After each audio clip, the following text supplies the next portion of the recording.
Is nou geskakel op Groot Plaas. Ons gas saam met ons in die ateljee vanoggend Anton Paulsen. Hy is 'n remote pilot aircraft systems vlieënier, 'n hommeltuigoperateur en 'n landmeter van Inyati Drilling and Mining. Anton, môre, welkom terug. Goeiemôre, baie dankie om hier te wees. Hoorie, so natuurlik water is 'n groot ding vir enige boer op enige plaas, maar julle maak dit maklik met 'n volledige boorgatproses van begin tot einde. Yes. So ons volg om seker te maak jy die beste resultate volgens 'n baie goeie gestruktureerde proses. So dit begin by jou geologiese opnames, so dit bepaal net waar die beste plek is om te boor. Ons gebruik dan spesialiseerde toerusting om die gat vir jou te kan boor en dan doen ons ook die installasie van die pompe en die pype. So ons bied die dienste van A tot Z van begin tot einde om seker te maak jy is onafhanklik en jy het jou eie waterbron wat jy vir lang tyd kan gebruik. So julle gebruik 'n bietjie van 'n ander metode. Wat maak dit 'n geskikte metode om boorgatplekke te identifiseer? En hoekom is dit so uniek? Ja, soos jy sê, dit is baie uniek. So ons kombineer praktiese ondervinding met geologie. Ons het nou onlangs belê in tegnologie soos hommeltuie wat geofisiese opnames doen op 'n baie groot skaal om vir boere en mense wat groter eiendomme besit om vir hulle 'n hele groot stuk grond te bepaal of te survey om dan te bepaal waar die beste boorplek is. So hierdie kombinasie van praktiese ondervinding wat jou terrein assesseer en jou geologie wat vir jou 'n baie groot area in 'n klein tydperk kan opmeet, gee vir die beste resultate oor 'n lang termyn. So met hierdie tegnologie, hoe bepaal julle die moontlike wateropbrengs voordat julle begin boor? Ja, ongelukkig kan mens nou nie 'n wateropbrengs, niemand kan dit vir jou waarborg nie. Jy weet, as ons dit kon waarborg het, is nou nie gebeur nie, want ons baie meer geld gemaak, jy weet. Maar terwyl ons boor, sodra 'n waterbron raak geboor is, dan gee die span vir jou min of meer 'n aanduiding van hoeveel water in die gat is. Ekskuus.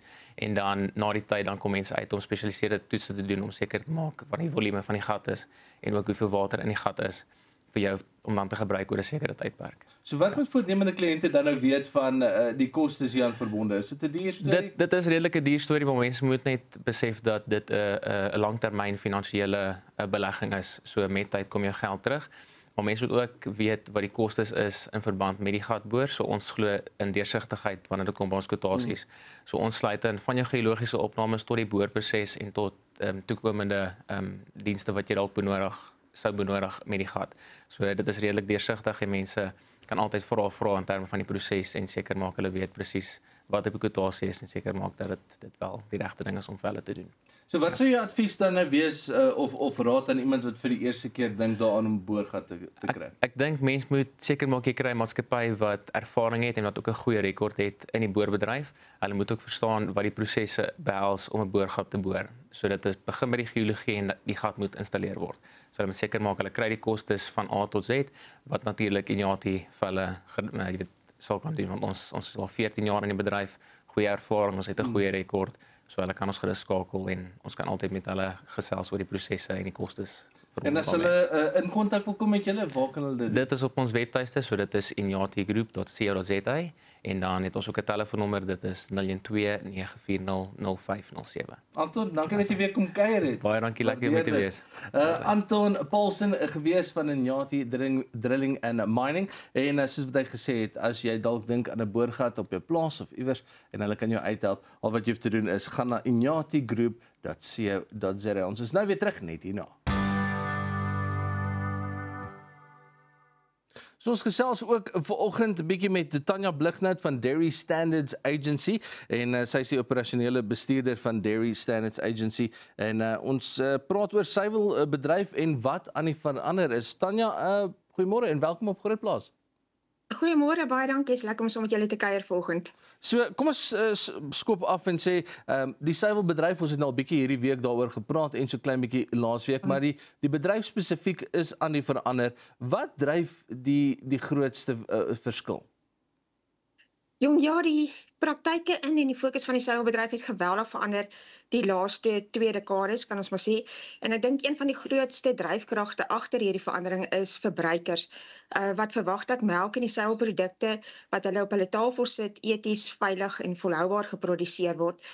Internasionale markte stel ook hoë standaarde en hierdie en ander faktore het daartoe gelei dat die suiwelbedryf in sy totale waardeketting kan ek sê tot die gevolgtrekking gekom het dat die bedryf nie net meer kan voldoen aan wetgewing nie, maar werklik verantwoordelike praktyke in plek moet sit tot voordeel van die mens, die dier en die omgewing in 'n strewe na volhoubaarheid. So oor tyd het dit basies in 3 fases geskied.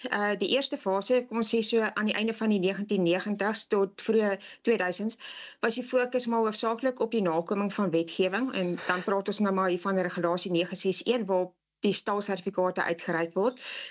Dit fokus basies op stalhigiëne, bietjie dieregesondheid, opleiding van werkers en natuurlik die naspeurbaarheid van die melk vanaf dit vervoer word vanaf die plaas tot by die verwerkingsaanleg. En dan die tweede fase was so in die vroeë 2000s wat die fokus begin verskuif het na goeie landboupraktyke en om dit stelselmatig deel te maak van die bedryf.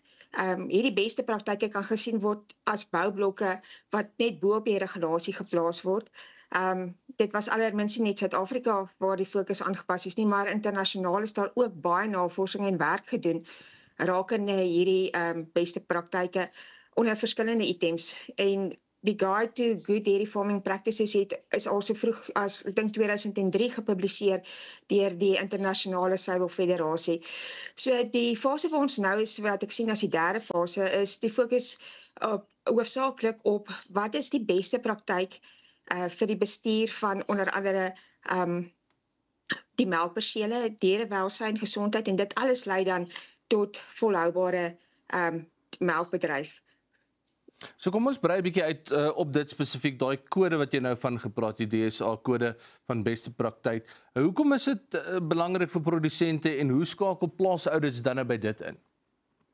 Jong, die DSA-kode vir beste praktyk vir melkbore bring internasionale riglyne en standaarde, soos dit wat gepubliseer is deur die IDF, saam met plaaslike realiteit en dit bring dit alles bymekaar. So toepaslike beste praktyke uit die IDF se internasionale riglyn saam met die voorvereistes, soos wat ons dit noem PRP-programme. Dit is byvoorbeeld SANS 1149 wat fokus op die goeie higiënepraktyke in die bedryf en dan veral SANS 1694 wat dierewelsynpraktyke aanspreek. En dit alles vorm dan saam met ons wetgewing die grondslag van hierdie Standard Code of Practice. En dit word vandag gebruik as die ruggraatdokument vir die beste praktyk in die suiwelbedryf vir suiwelboere in Suid-Afrika. En die temas wat hierin aangespreek word is dierewelsyn, biosekuriteit wat nou baie belangrik is met die back and closure en omgewingsbestuur. So hierdie dokument is dan ook aanlyn beskikbaar as iemand daarna wil gaan kyk by www.dairystandard.co.za. So Tanya, ons het nou al met 'n paar boere gepraat in die suiwelindustrie en ons weet daar's baie uitdagings. Wat dink jy is die grootste uitdagings wat die suiwelindustrie tans in die gesig staar? Jong, ek dink daar's verskeie uitdagings. Omgewingsdruk, soos kweekhuisgasvrystellings, definitief waterbeskikbaarheid, koste van energie en misbestuur. Ekonomies is insetkostes en melkpryse dalk nie so stabiel soos wat boere dit graag sou wil hê nie. Sosiaal moet die bedryf ook maar kyk na arbeidsregte, dierewelsyn en verbruikersvertroue. Back and closure is so huidiglik 'n baie groot uitdaging. En al hierdie uitdagings word maar onderling verbind met mekaar en daarom is 'n geïntegreerde, volhoubare benadering noodsaaklik. So as ons gesels oor volhoubaarheid, maak die grootte van 'n plaas of die soort produksie wat daar plaasvind enigsins 'n verskil aan die volhoubaarheid? Jong, interessant genoeg nie. In die navorsing waarmee ek tans besig is, sien ons dat kleiner en groter plase ewe goed kan vaar in die implementering van goeie landboupraktyke en die strewe na volhoubaarheid en die bereiking daarvan. Ek dink die verskil lê eerder in goeie bestuur en die beskikbaarheid van hulpbronne, soos opleiding en ondersteuningsdienste.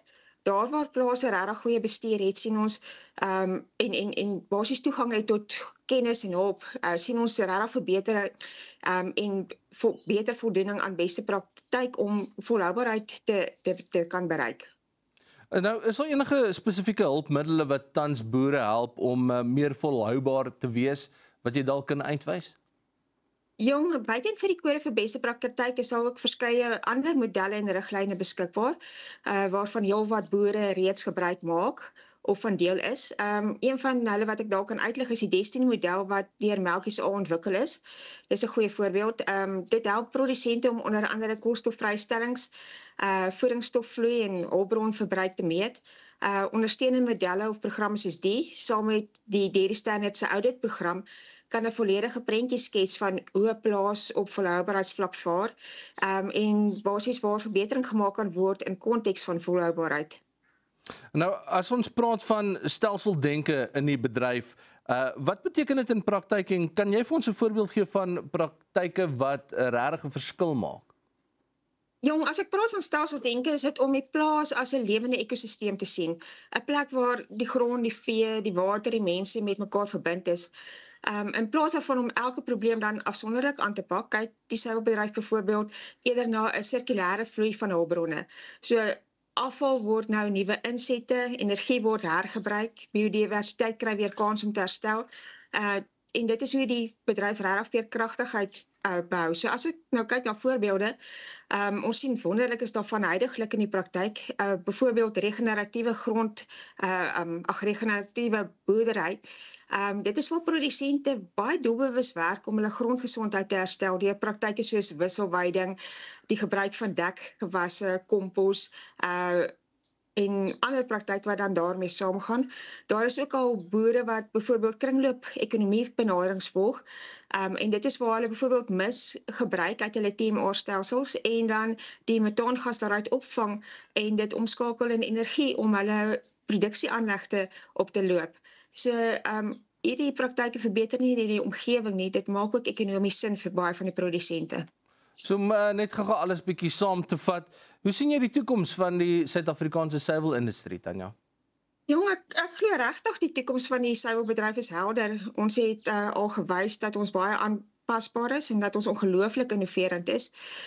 Deur samewerking dink tussen produsente, prosesseerders, navorsers en beleidsmakers en met behulp van instrumente soos die Dairy Standards Agency se auditprogram, waar ons uitgaan om boere te audit en te meet teen al hierdie standaarde en wetgewing, en so positief kan bydra om risiko te bepaal. En modelle soos die Destiny model beweeg ons as bedryf in 'n rigting waar ons nie net volhoubaar werk nie, maar ook verantwoordelik en wêreldmededingend is. En ek glo vas dat die Suid-Afrikaanse suiwelbedryf met die beste ter wêreld kan meeding, en ons staan beslis nie terug op ons pad na die bereiking van volhoubaarheid nie. Fantasties. Tanya, ons gaan jou ongelukkig daar moet afsny. Tanya, baie dankie vir jou tyd vanoggend. Tanya Blignaut, sy is van Dairy Standards Agency Suid-Afrika en ons 'n bietjie gesels daaroor audit in die suiwelindustrie. Dis al waarvoor ons tyd het vanoggend. Ons hoop jy het lekker saam gekuier en ons sien mekaar weer môre.